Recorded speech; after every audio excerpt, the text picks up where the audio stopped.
Chairman of the Tamil Nadu housing board இருக்கிறதுனால, அரசு பொறுப்பில் இருக்கிறதுனால எதுவுமே வெரிஃபிகேஷன் பண்ணி தான் நான் போவேன். இருந்தாலும் நான் சொல்லிட்டேன், அம்மா எனக்கு ஒரு வேலைகள் இருக்குது, நான் ஹெட் குவார்ட்டர்ஸ் டிஎம்கே செக்ரட்டரியாக இருக்கேன், சிஎம் வந்துட்டாங்கன்னா நான் வர முடியாது, வரலைன்னா டெஃபினட்டாக வரேன், 100% வரேன். இன்னைக்கு சிஎம் எப்பவும் வர மாதிரி காலையிலேயே வந்துட்டு போயிட்டாங்க. நான் அப்புறம் மத்தியானம் ஃபோன் பண்ணி சொன்னேன், நான் கண்டிப்பாக வந்துடுறேம்மா அப்படின்னு சொன்னேன். இருந்தாலும் ட்ரஸ்ட் மூலிமா இதை கொடுக்குறாங்கிற ஒரு சின்ன அச்சம். என்ன காரணம்னா, இங்கே வந்து நான் பார்த்த உடனே என்னுடைய நண்பர் ஐஆர்எஸ் நந்தகுமார் சாரை பார்த்தேன். எனக்கு அந்த அச்சமே போயிடுச்சு சுத்தமாக. ஏன்னா ட்ரஸ்ட்டுக்கு பாதுகாப்பு கொடுக்குற நம்பரே வந்தாச்சு. அப்புறமா நமக்கு என்ன இருக்கு? இன்கம் டேக்ஸ் தான் ட்ரஸ்ட்டை ஆராய்ச்சி அதை புளிஞ்சு எடுத்துருவாங்க. ஏன்னா ட்ரஸ்ட்டுங்கிறது இப்போ என்ன எப்படி இருக்குன்னு சொன்னால், தன்னுடைய சுயநலத்துக்காக உருவாக்கப்படுறாங்க நிறைய ட்ரஸ்ட். அது அன்னைக்கு தான் இந்த கூட்டத்தை கூட்டி நீங்கள் கொடுக்கணும்னு அவசியமே இல்லை. இதே மாதிரி நந்தகுமார் இந்த மாதிரி ஆளுகளை கூப்பிட்டு குழந்தைங்களுக்கு போய் கிளாஸ் எடுக்க சொல்லுங்க தயவுசெய்து. அதுவே உங்களுக்கு முதல் வெற்றி. மாதத்துக்கு ஒரு வாட்டி இதே மாதிரி ஒரு நந்தகுமார் சாரை கூப்பிட்டு நீங்கள் பல ஐஏஎஸ் அகாடமி பல பேரை உருவாக்கி இருக்கிறவர். ஒரு சாதாரணமாக இருக்காரு, தப்பாச்சுக்காரு, இவர் மாதிரி பல பேர் இருக்காங்க. ஆனால் இவர் இருக்காருல்ல, அந்த மைண்டை கிளியர் பண்ணி நீங்கள் எப்படி படிக்கணும், எந்த பேப்பர் எடுத்து படிக்கணுங்கிறதுக்கு சொல்லி கொடுக்குறோம்.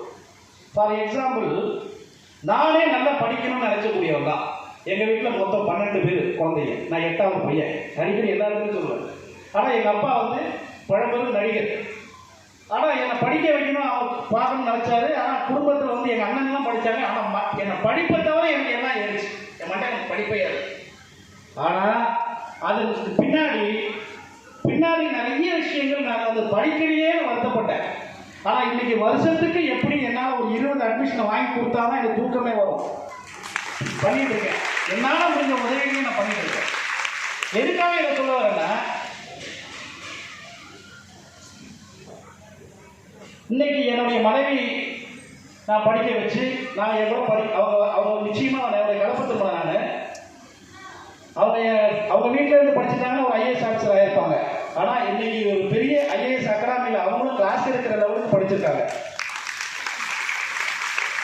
போலீஸ் அகாடமியில் போய் கிளாஸ் எடுக்கிறாங்க, சில எஜுகேஷன் அதுக்குன்னு படிச்சிருக்காங்க. அட்வொகேட் அவங்க. என் பொண்ணு இப்போ யூபிஎஸ்சி எழுதிட்டு இருக்கா.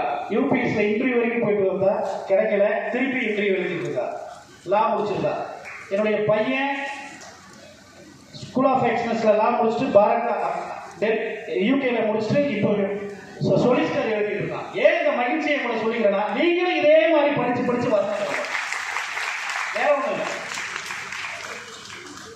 நான் நேற்று நைட்டு ஃபோனில் பேசணுன்னே நான் வரேன்னு சொன்னேன். நான் இந்த நிகழ்ச்சிக்கு வராமல் போயிருந்தா உண்மையிலேயே எனக்கு ரொம்ப கஷ்டப்பட்டுருக்கேன். நைட்டு அப்படியே படிச்சுக்கிட்டே நான் பேசுகிறப்போ ஒரு கதை ஒரு யூடியூப்ல அப்படியே பார்த்துட்டு இருந்தேன். தெங்கச்சி சுவாமிநாதன் ஒருத்தர் இருந்தார். தெங்கச்சி சுவாமிநாதன் உங்க சின்ன ஆளுங்களுக்கு தெரியாது. தெங்கச்சி சுவாமிநாதன் ஊர்லாம் தெரிஞ்சிருக்கும். பெரிய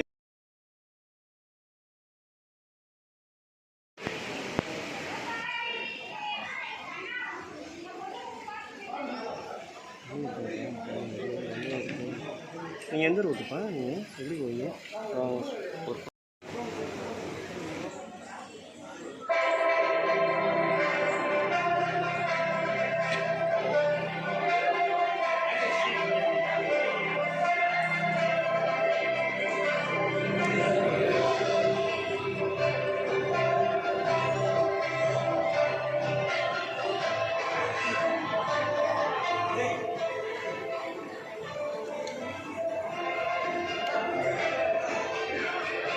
Okay, now I request the driver, Mr. Ashwin, to join the stage.